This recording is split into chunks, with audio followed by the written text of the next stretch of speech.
you, lady and gentlemen. Good evening to one and all.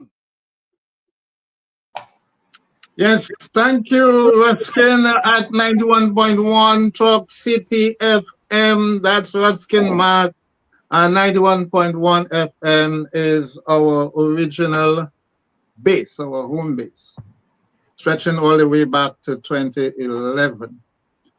This evening we have a program. I have to say something about that, but greetings to all our listeners and the viewers, local, regional, and global.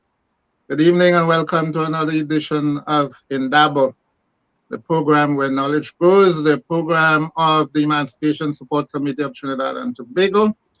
I'm Claudius Fergus, and my co-host this evening is Brother Shabaka Kambon.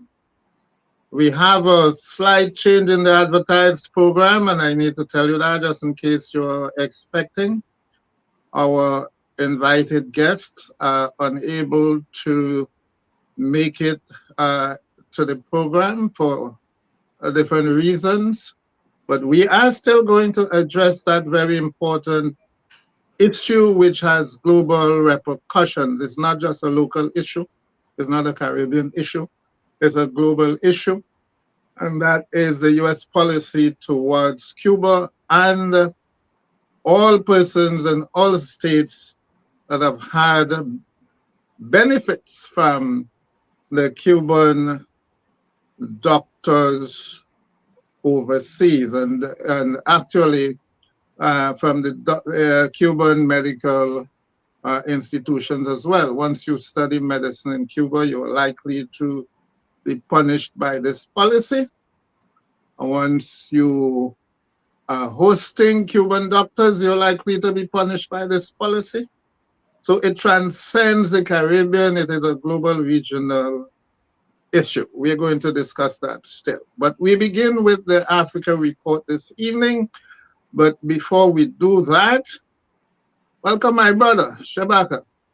Well, Doctor, we live in exciting times. Greetings to you in these exciting times.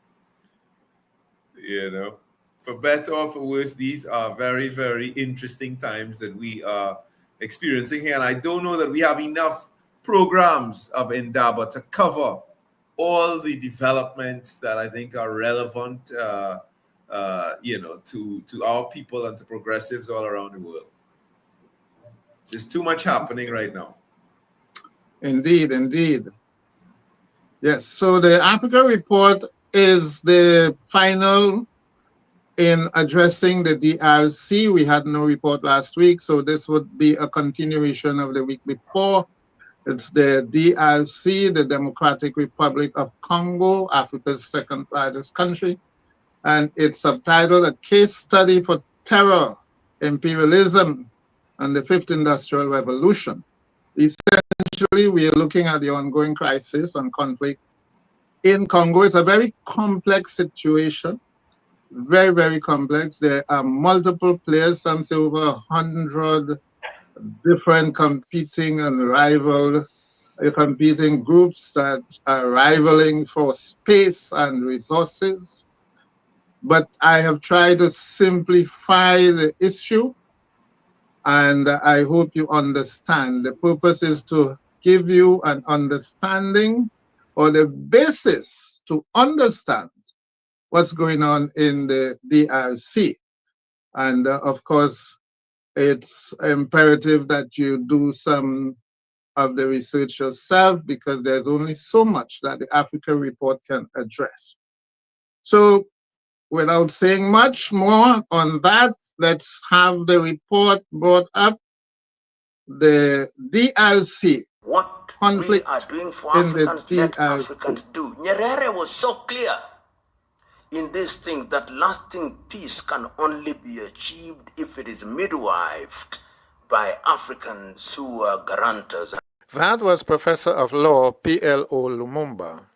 This week's Africa Report is part 2 on the current crisis in the eastern provinces of the DRC, the Democratic Republic of Congo. It will explain the role of M23, the main protagonist in the conflict, or main antagonist, some may say. M23 comprises mainly Rwandan-descended Congolese who claim Tutsi ethnicity. M23 is an offspring of an earlier Tutsi-dominated movement, the National Congress for the Defense of the People, or NCDP, which waged a civil war against the government of the DRC from 2006. This civil war ended with a peace accord signed on the 23rd of March 2009, a date memorialized in the M23 movement.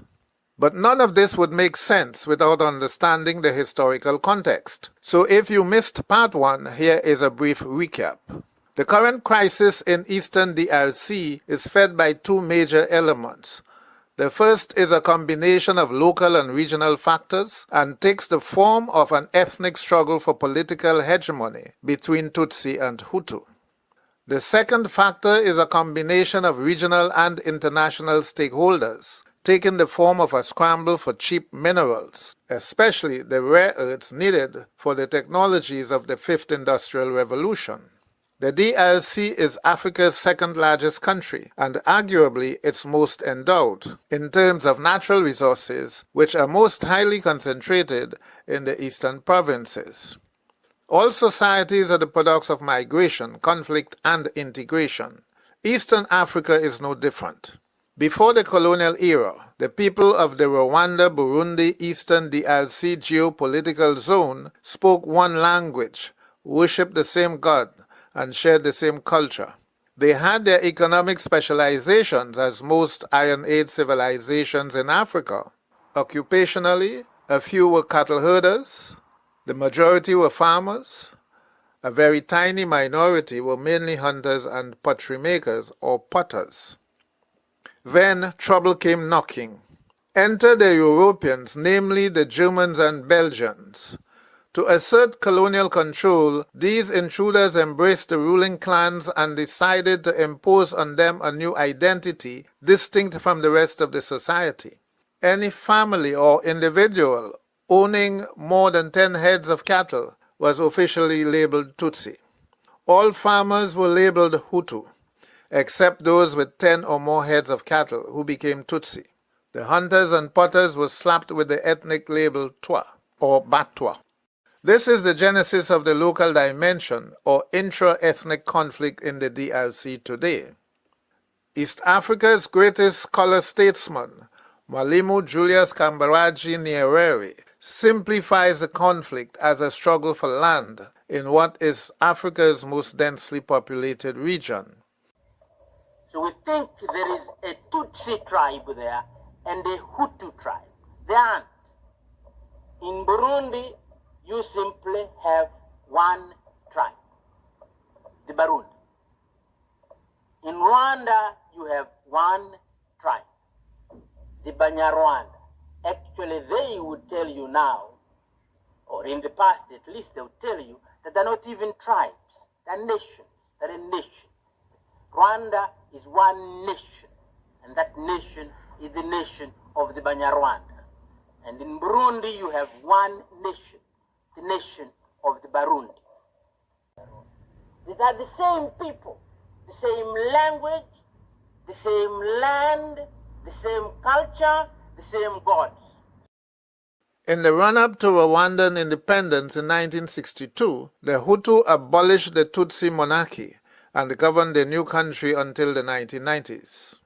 In revenging the genocide of 1994, Tutsi military agents destroyed the Hutu-dominated regime and seized control of the government, which they have held to this day. Every cycle of violence produced its share of exiles to neighboring countries. Since year 2000, Hutu exiles in the eastern DRC and Burundi have been engaged in a protracted struggle for a return to power under the banner of the Rwandan Hutu Democratic Forces for the Liberation of Rwanda. Congolese Tutsi organizations accuse the government of the DRC of supporting Hutu interests, which justifies their insurgencies against the DRC, as well as against the Hutu Forces of Liberation. Under the 2009 peace accord, the DRC government had agreed to integrate Tutsi members of the NCDP into the National Army and other civil government institutions. The failure to implement the peace accord is at the heart of continuing insurgencies.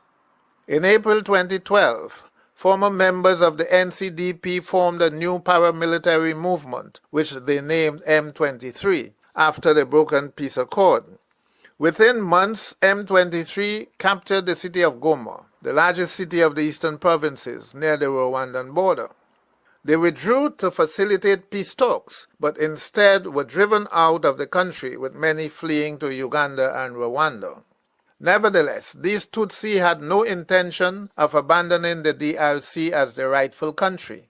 In December 2013, M23 issued a declaration in which it promised to disarm and transform into a political party under the DRC constitution. The DRC government to set up a National Reconciliation Commission, similar to South Africa's Truth and Reconciliation Commission that ended formal apartheid.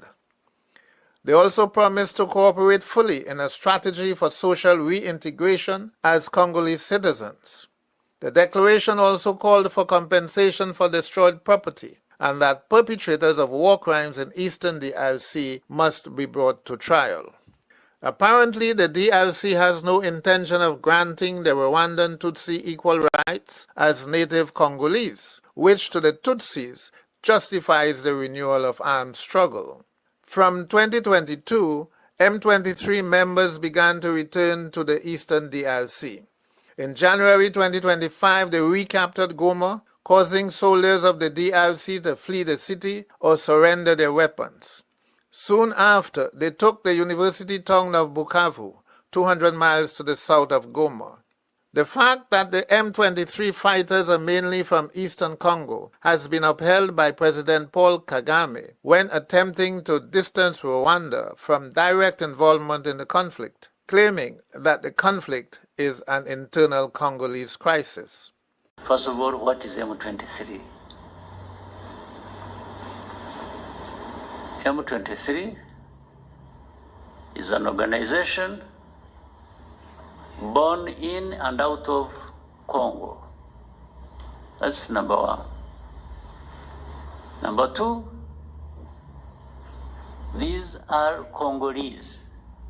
M23 appears as a more disciplined and efficient fighting force than the DRC army. The rebels possess highly sophisticated weapons including anti-aircraft missiles, night vision devices, and long-range surface-to-surface weapons. So who are their suppliers, and what are these weapons exchanged for? The answers to these questions implicate regional and international players. The region of conflict is ready-made for economic predators. Sharing borders with Rwanda and Uganda, eastern DRC is a commercial hub for trucks carrying goods from the Kenyan port of Mombasa through Uganda to Goma and Bukavu in the DRC. Whoever controls this sector controls the flow of wealth into and out of the DRC. Goma is really important for Eastern Congo, which is the home of mines, and which, when DRC stabilizes, that is actually the fountain of their riches. When you take Goma, you hit the very heart of Eastern Congo. Not surprisingly, though a much-kept secret, thousands of Burundian soldiers are deployed in Eastern DRC to fight the M3 rebels. Scores of Tanzanian troops were trapped inside Goma when the city fell to M23. Also, some 13 South African soldiers were killed and others injured in the battle for Goma, leading to a bitter conflict between Presidents Paul Kagame of Rwanda and Cyril Ramaphosa of South Africa. The DRC also claims there are 4,000 Rwandan soldiers fighting alongside M23. There is a similar crisis in Burundi, but time does not allow for meaningful engagement. The South African Development Community, SADC, met 2 weeks ago to address the crisis. But it is time for the African Union as a body to act more decisively in this and other crises of security plaguing the continent.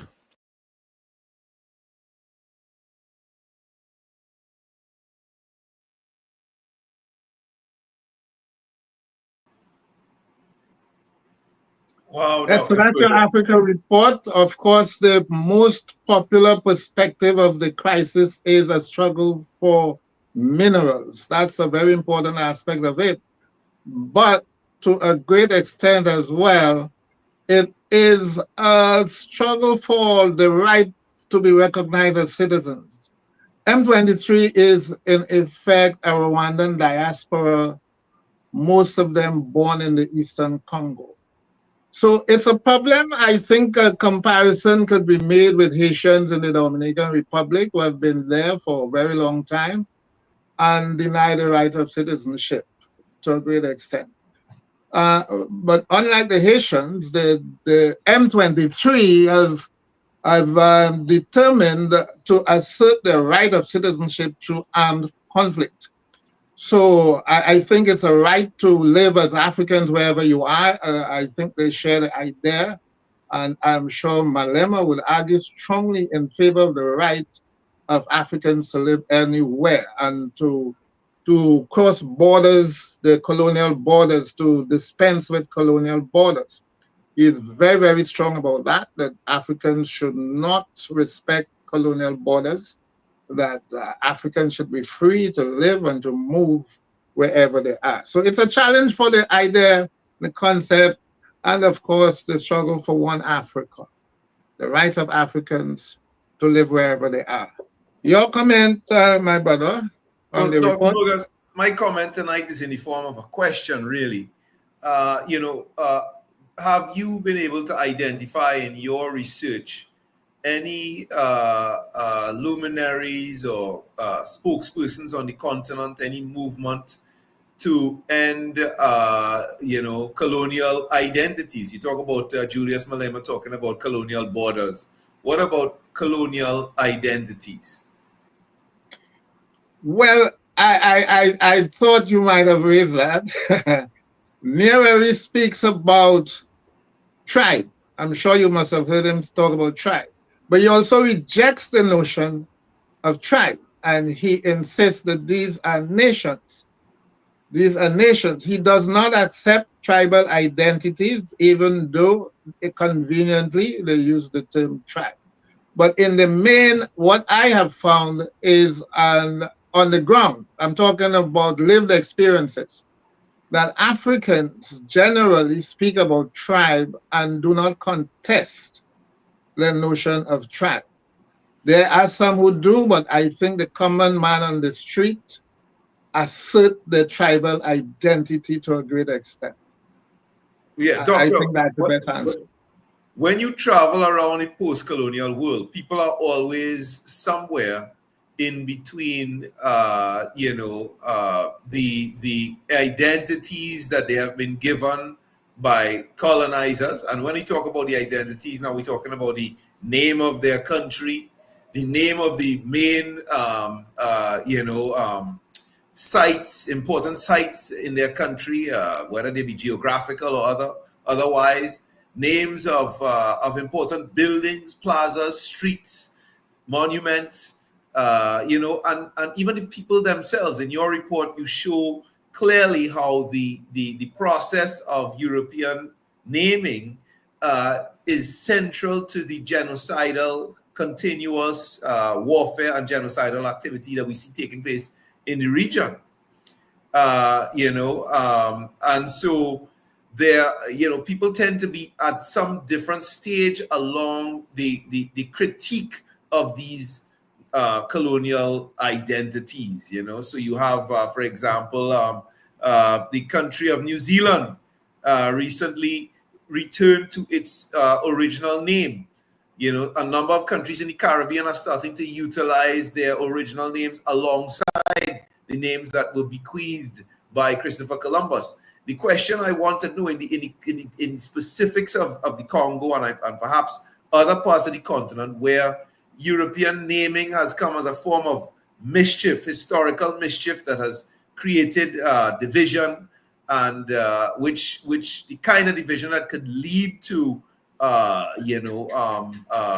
long-term virulent conflict.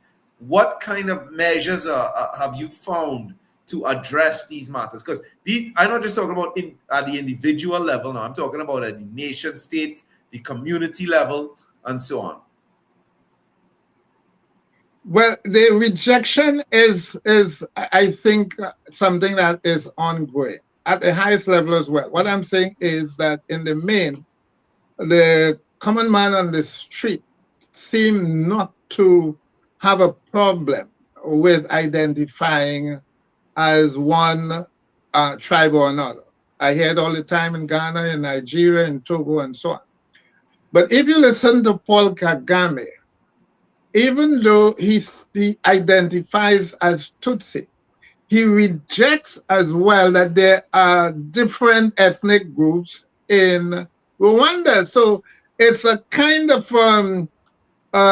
dual consciousness that people have about the identity, the colonial identity and the original identity. We should not forget that in most instances, the indigenous languages have survived. So people know how they call themselves before the colonial period. So you would hear the Banyarwanda, right? Kinyarwanda, and those terms to refer to the speech and the people of Rwanda. There is no Hutu, there is no Tutsi before the colonial inventions of these tribal names. So in the main, people understand that Rwanda, the M23 people who would be referred to as Tutsi, I refer to them conveniently, they understand that the people they refer as Hutu, they are one people, you know? As Nyerere said, they had a singular culture. They worship the same God. Now that's a huge thing. Because even Nyerere, when he talks about tribes, he talks about common languages, common gods, and so on, if you really accept tribe. You know, so this is a people who had one religion. They had one culture. They married across what became ethnic lines. Yeah, I think, Dr. Fergus, the fact that history is there, and they could still be provoked to behave in such ways by the European, the perverse act of renaming or mischievous act of renaming that the Europeans engaged in, speaks volumes. I would just say that there is an example of the direction that our brothers and sisters on the continent and those of us across the diaspora have to go in. There was some people still use the term Victoria Falls for that great waterfall in Africa, but it has in recent times the name Mosi Oatunya, which means the smoke that thunders is coming back into vogue. And so that is the direction we have to head in if we are going to be able to ultimately transcend, I think, the consequences of the epistemic violence that we have suffered under colonialism. The name of the lake itself never disappeared, you know. The people live around the lake. Remember the lake that the Europeans call Victoria, yes, actually borders several countries and several different language, cultures and so on. They never really dropped the name for Victoria. It's on remember the people who made the maps are the Europeans, so they put the English names on the map, but the local people never really rejected their original names. And you would, if you go through the area, Lake Nyanza comes from one of the languages. What you mentioned there is one of the languages. So people refer to the lake, the same lake, by different names depending on what language groups they live in. But they did not make the maps. The people who made the maps were the Europeans. So they Europeanized, they colonized the maps. You know, this was part of the problem. But we have a serious identity problem too. Still in the Caribbean, people still, as you know, still accept that they are Negroes. And that's a European invention. And it perhaps is even worse than Tutsi and Hutu. they accepted that. And many people are still struggling with it. You know, they accepted that they were Creoles. The Creole invention was one way of dispensing with African as an identity. You see, so they invented this Creole first for themselves, but then they applied it only to African people. So we are Creoles. Our food is Creole food. Our language is Creole culture. Whatever we do is Creole. And you seldom hear African food, African culture, African dance, and so on. You know, in a limited context, African drum in a limited context. But otherwise, it's Creole. So all these inventions are still there. And I agree with you. Part of our evolving as a people, as a post-colonial people, must address those identities. We must decolonize them. We must reject them.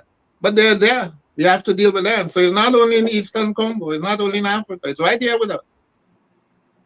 Indeed, Dr. Fergus, I can't disagree with you. I was at an event a few days ago, and scandalously, I learned a new term.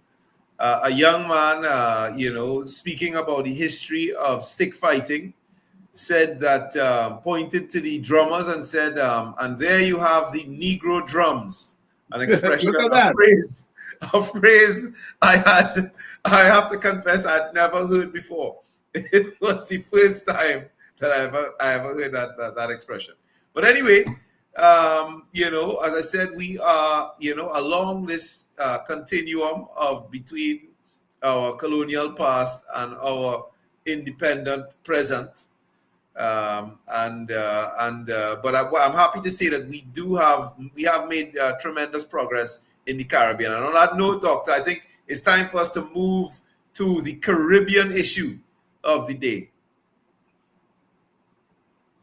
And of course, we're talking about the way that Caribbean leaders will respond, have responded to the U.S., new U.S. regulations aimed to change regime change in Cuba. So let's take, I think our behind the scenes, they have a video introduction to the issue. Perhaps we could start with that, and then we get right governments into it. Have begun receiving formal notification from the United States of its intention to sanction states and government officials which are facilitating Cuba's medical assistance program that has benefited most countries in the region. Ministry of Foreign Affairs officials in the Grenada capital, St. George's, have confirmed to Carib Update News that the formal notification from the State Department arrived on Thursday. It is believed that other governments in the region have since received this official correspondence. The government of Prime Minister Dickon Mitchell is expected to craft an official response in the new week, but there appears to be some defiance from the administration, whose posture is that Grenada is a sovereign country that will conduct its relations with other states without bowing to such pressure. I think from our perspective, we are clear that we have a legitimate partnership with the people and government of Cuba, who have over several decades provided support to Grenada in the medical field. And I think we know what the realities are with our health challenges in Grenada, particularly for specialist doctors. And so from our perspective, we are clear that the partnership that we have with Cuba is legitimate, and we'll continue to support and defend the partnership. Even before the formal notifications arrived, Vincentian Prime Minister Dr. Ralph Gonsalves sounded not too worried about the American threats of sanctions. When this thing came out and that third countries which may be complicit in what they call exploitation of Cuban professionals, and that they will deal with them with visas. They started, well, Ralph and Eloise will lose their visa. Strangely, they credited me because they know that I will prefer to lose my visa than to have 60 poor and working people die. He defended the Cuba labor program as proper indicating that his country is prepared to continue the long-standing arrangement with Havana.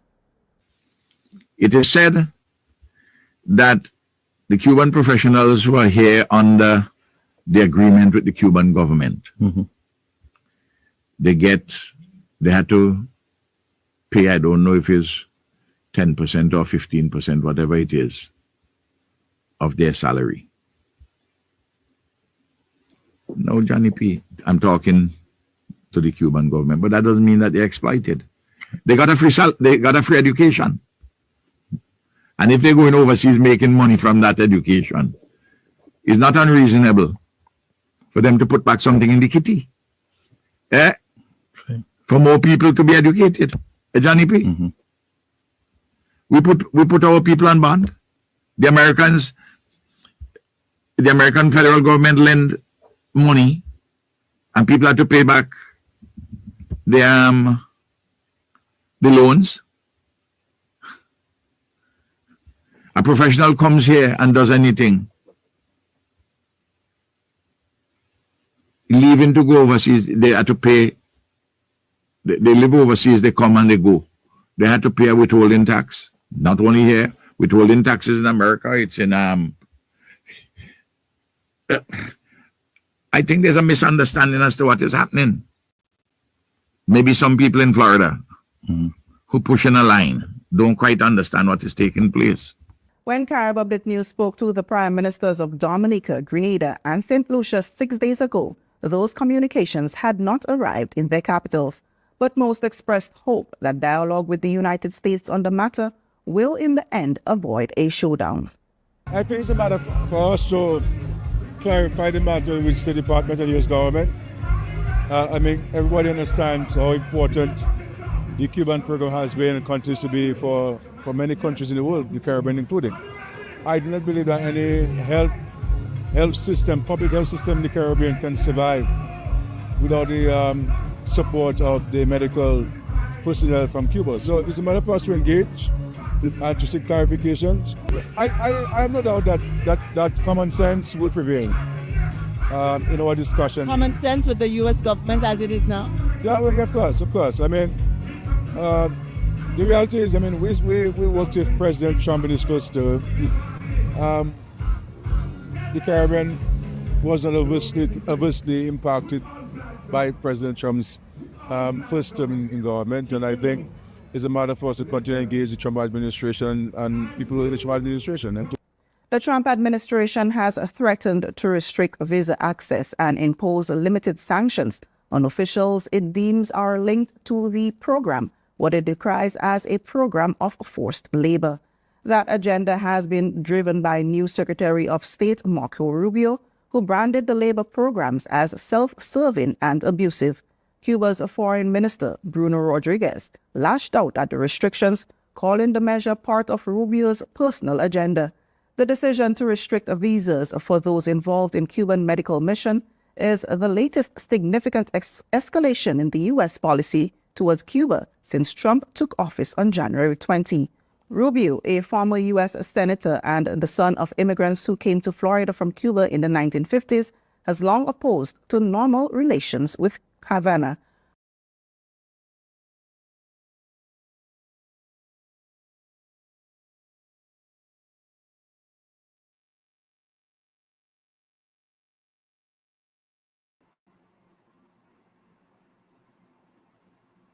Well, doctor, where do we begin?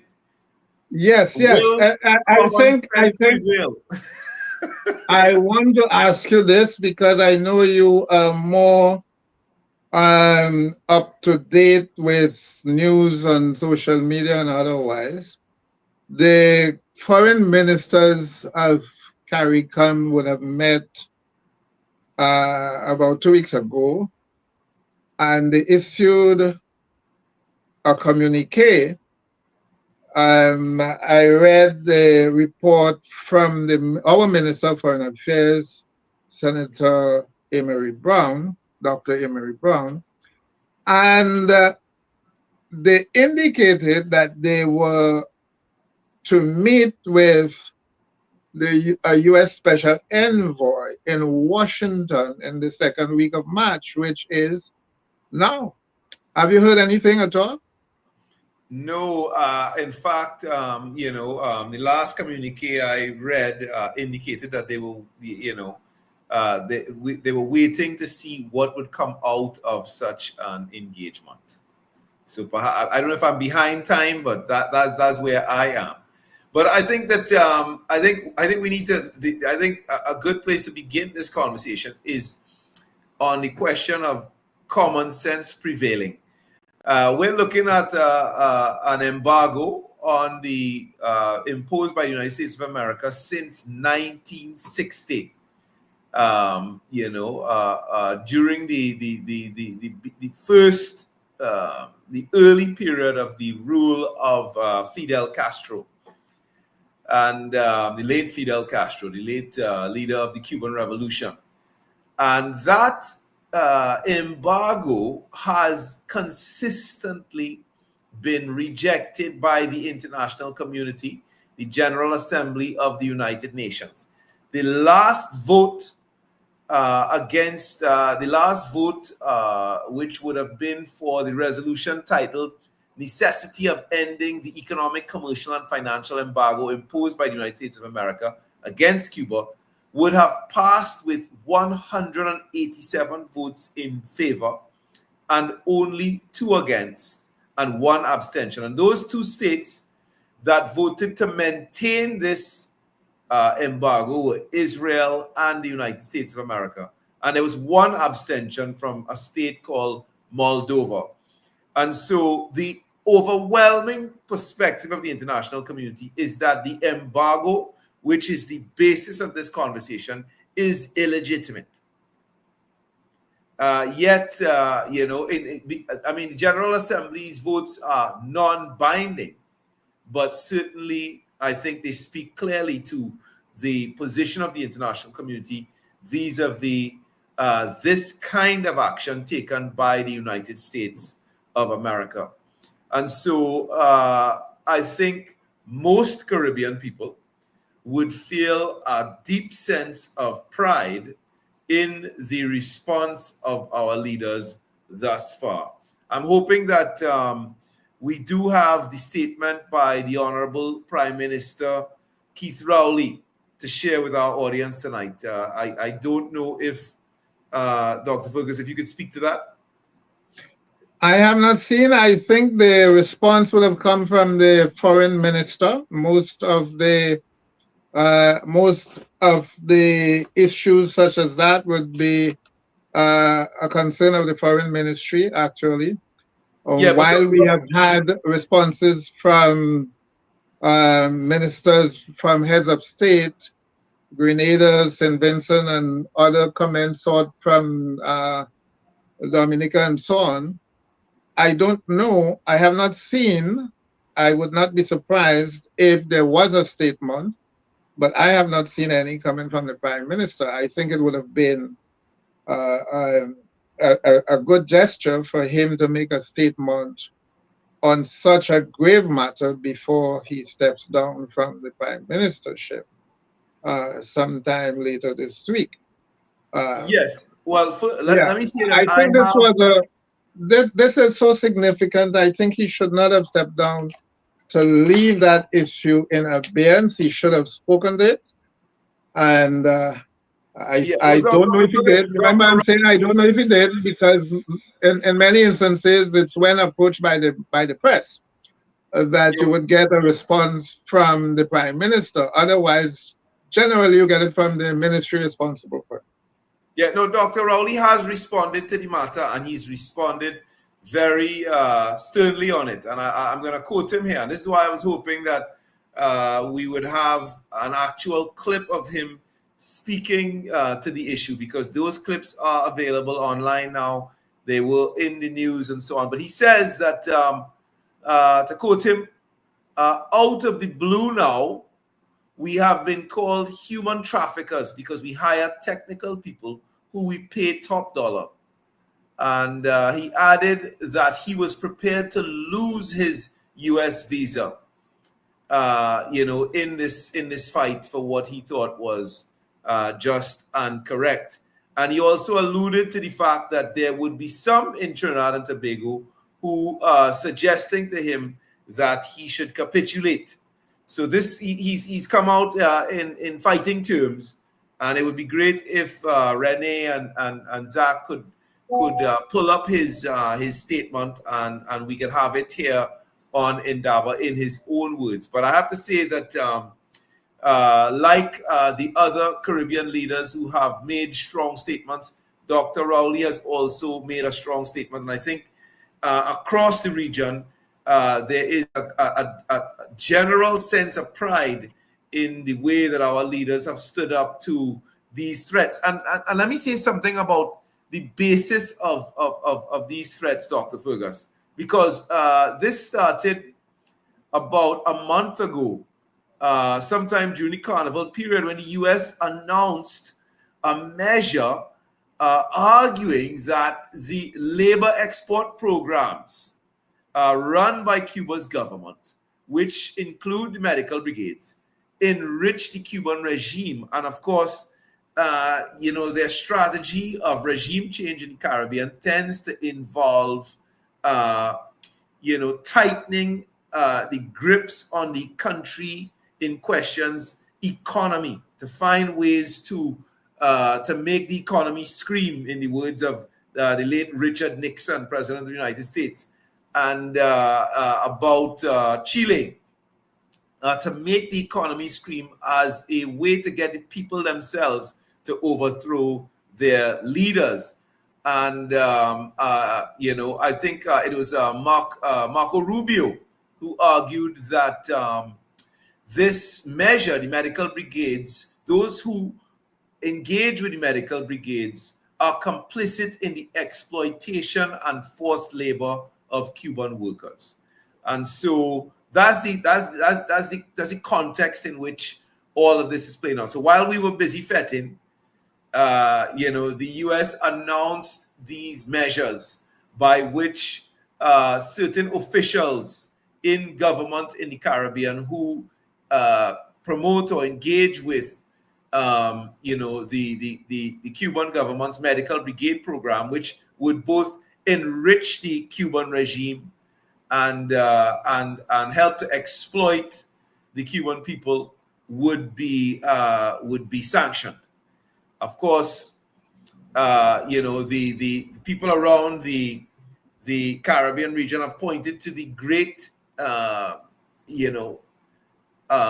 achievements of these Cuban doctors, and the way and what has come to light is how important they are to the health sector across the region, not just in Trinidad and Tobago, but in Jamaica, in Grenada, in St. Vincent, right across the region. These Cuban doctors are serving important functions, so important, in fact, that I think even without having met collectively, the initial response of Caribbean leaders has been the same.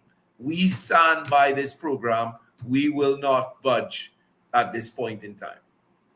Yes, so I think I would want to quote Rowley. I think he has stood up, as we were hoping that he indeed stood up. And it's an excellent commentary on his foreign policy. On his foreign policy for the Caribbean. We know he has stood up on other occasions with respect to the Venezuelan, the threat by Trump in his previous tenure, where we were threatened with our oil and gas contractual relationships with Venezuela. And so I think this is a fitting commentary by him. He was, in fact, speaking coincidentally at the Port of Spain General Hospital, where they completed a new wing, a central block. So let me just quote him a little bit. We heard from Grenada's Prime Minister. We heard from St. Vincent's Prime Minister. This is the Prime Minister of Trinidad and Tobago. I just came back from California, he says. And if I never go back there again in my life, I will ensure that the sovereignty of Trinidad and Tobago is known to its people and respected by all. And he went on to say, in recognizing the value of Cuba, remember what happened during COVID when vaccines were required and we couldn't buy one, even though we had the money? And even where we paid the money, those we paid put us at the back of the line. Right now, they're telling us something else. We rely a lot for our healthcare delivery on certain specialists who, over the decades, we have obtained from India, from the Philippines, sometimes from Africa, and mainly from Cuba. Out of the blue, as you indicated earlier, Shabaka, he says, we are now being called human traffickers because we hire technical people whom we pay top dollar, equal to local rates. But we are now being accused of taking part in a program where people are being exploited. And he said, there is somebody's, that is somebody's interpretation. And of course, there are a lot of people here encouraging them to take away our US visa. Of course, that is a kind of a trite comment. That's a trite comment. But let me end with this one. Let me end with this comment, which is a combination of Dr. Brown's statement that I referred to earlier. If they were to take punitive action because of the presence of Cuban medical personnel in our healthcare system, it would practically dismantle these systems across the region. So basically, this is what they're saying. And no wonder Dr. Gonzalez, in my interpretation, saw it as an insult to his humanity on a personal level, and also an assault on the health and well-being of the people of St. Vincent and the Grenadines. And he made it clear he cannot sacrifice the health and welfare of his people for a personal visa to be able to travel to the United States. And I think this is the vibe that we are getting from all of the leaders. I haven't seen any who have said anything, to contradict that sentiment. So at least overtly, they have made an admirable stand, and hopefully collectively that stand will be communicated to the US Department of State and whichever other department is involved, and perhaps taken to the United Nations as well. Yes, so that's our Prime Minister, Dr. Keith Rowley, on the matter. Yeah, Doc, that statement the Prime Minister made about people calling for them to remove his visa, it might seem like a trivial statement, but if we follow the history of this country and the nature of opposition politics in this country, particularly in recent times, we find that the current opposition, or the leadership of the current opposition, the embattled and controversial leadership of the current opposition, seems intent on operating in a way that is contrary to the kind of politics of sovereignty that Caribbean leaders have traditionally held up since independence. I don't know if this is the way you see it as well, Doctor. Shabaka, I saw it, but that's why I call it trite. I didn't want to descend into that kind of trivial kind of politicking. We expect that in Trinidad and Tobago. And, Carnival just passed. And perhaps, that's the kind of rubber talk as a hangover from Carnival, perhaps. And I don't take those things seriously. I know they are devious and wicked statements to make, but I don't take those things seriously.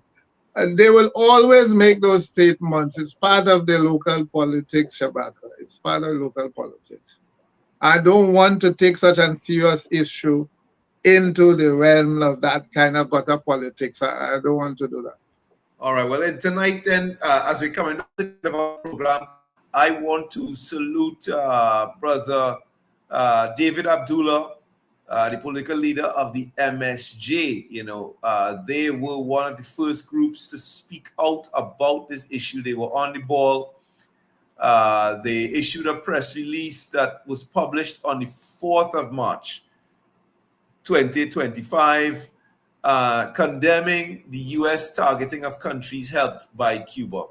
And in that release, Brother Abdullah explains that the people of the Caribbean are indebted to our Cuban brothers and sisters for their assistance over the years. And,